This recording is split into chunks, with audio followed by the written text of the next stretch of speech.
Hey y'all, welcome back to the channel. So this past week, BattleBit hit Steam Early Access after nearly 7 years of development, and with it came a super detailed roadmap of content and a player count that would make DICE ship bricks. I played BattleBit over the weekend with some friends of mine, and it was some of the most fun I have ever had with a game like this in a very long time. So I'm going to break down the content roadmap in detail for you all and tell you guys why you should be playing BattleBit Remastered. And no, this video is not sponsored. But before we get into it, and if it ain't too much to ask, if you watched to the end and you like what you've seen, then consider hitting that sub button for more content like this.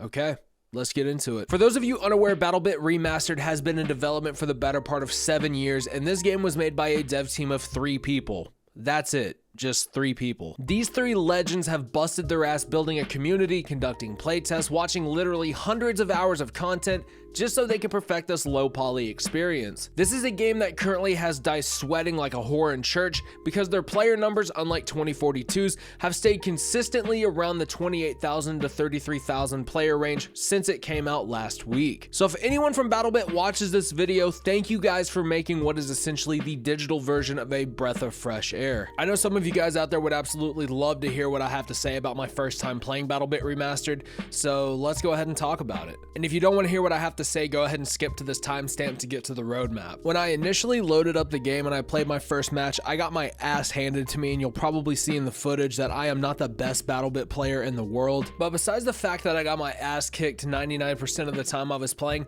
I never once felt overly infuriated, nor did I ever feel bored playing this game. There is one very important detail that you have to remember when playing games like this, and it's map knowledge. Map knowledge is your absolute best friend in BattleBit. And sometimes if you really want to know how a map flows and functions, you just have to get your ass kicked on it a few hundred times. But it is what it is. It's par for the course. If we want to talk about movement for a minute, I have to say that this game does it extremely well. It's a very nice blend of tactical movement mixed with fast-paced shooter movement, and overall it feels tight and responsive. You also have leaning in this game with the gun, and it actually functions really well. It allows you to properly lean around a corner and take shots without having to worry about your body sticking out too far past the corner you're peeking around. And speaking about peeking and firing your weapon, the weapon recoil for this game, once you start getting attachments unlocked, is actually very good and very solid. The guns have a little bit of a jump to them, and when you initially first start using a gun, you're not going to have any attachments whatsoever, so you're going to have to get up close and personal and get your ass whooped over and over and over again until you get some attachments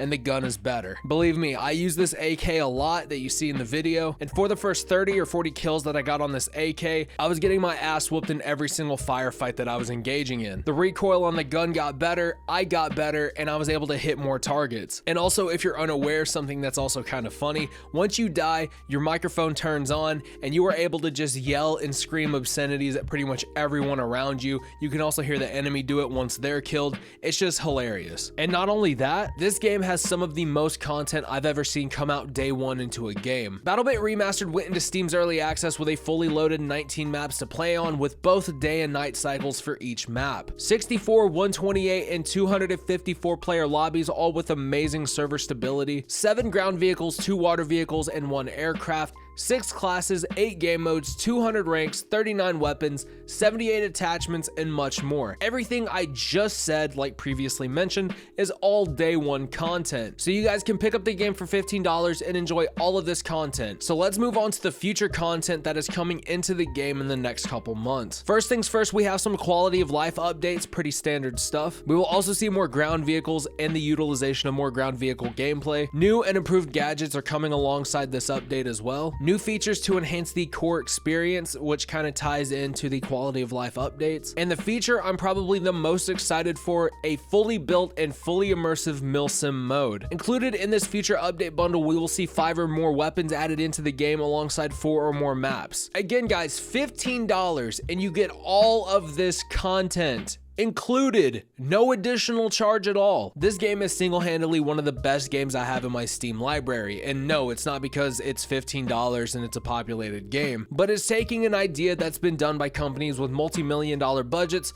putting a new look on it, and making it better. I hate to draw comparisons here, but if 2042 released in a state like this, DICE would not be looked at as a laughing stock right now. If Squad initially released like this, that would be one of the most populated games on Steam for milsim titles. And if Insurgency Sandstorm had content like this, the game wouldn't be on life support as we speak. BattleBit Remastered, like I've stated before, is nothing less than a breath of fresh air, and anyone saying that it's not is lying to themselves. This game and the devs behind it are giving us a visual reminder that graphics mean absolutely fucking nothing, but if the experience and entertainment is there, then the player base will enjoy it and not give two shits about what the game actually looks like. But with that being said, there are plenty of combatants when it comes to this title. People complaining about being motion sick when playing, people saying that the grind is too much, and people bitching about how the game looks. Let's take a look at this tweet, for example. Quote, "The game is not in a good state whatsoever. Audio issues aside, HUD issues aside, the game feels almost unplayable, and these people have internet connections."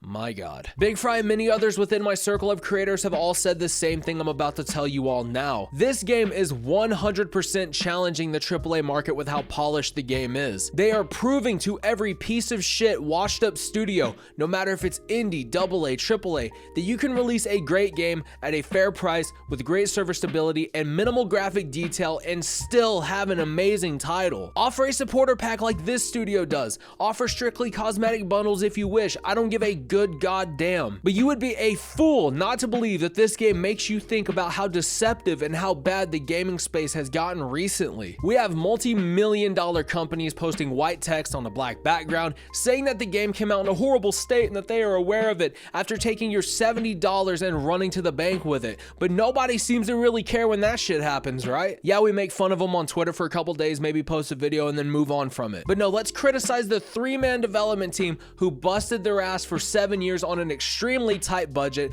building a community and social media presence, all because of what? I have yet to hear a proper argument outside of physical ailments people cannot control, such as motion sickness, as to why they think that this game is a hunk of shit. Sergeant Okidoki, Velasquez, and the Liquid Horse, please keep doing amazing things. Congratulations on an amazing Steam release. Thank you for giving us the Battlefield S style gameplay that we wanted from DICE for many years now, and thank you for making it affordable, fun, and just an overall amazing piece of software. I will continue to cover anything and everything BattleBit related on this channel, so if you want to see more content like this, make sure you hit that sub button, that like button, and square body that notification bell for more content like this. And as always, my name is Redbeard Mortis. Take care of yourselves and each other, and I will see you guys in the next one. But until then, I'm gonna go fight with more people on Twitter. See you in the next one.